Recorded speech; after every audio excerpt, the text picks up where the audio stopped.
وإذ قالوا اللهم إن كان هذا هو الحق من عندك فأمطر علينا حجارة من السماء أو ائتنا بعذاب أليم وما كان الله ليعذبهم وأنت فيهم وما كان الله معذبهم وهم يستغفرون وما لهم ألا يعذبهم الله وهم يصدون عن المسجد الحرام وما كانوا أولياءه إن أولياؤه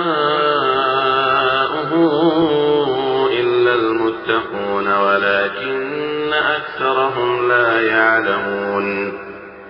وما كان صلاتهم عند البيت إلا مكاء وتصدية فذوقوا العذاب بما كنتم تكفرون إن الذين كفروا ينفقون أموالهم ليصدوا عن سبيل الله فسينفقونها ثم تكون عليهم حسرة ثم يغلبون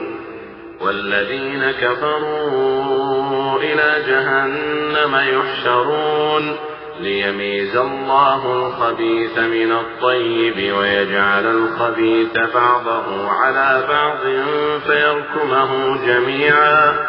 فيركمه جميعا فيجعله في جهنم أولئك هم الخاسرون.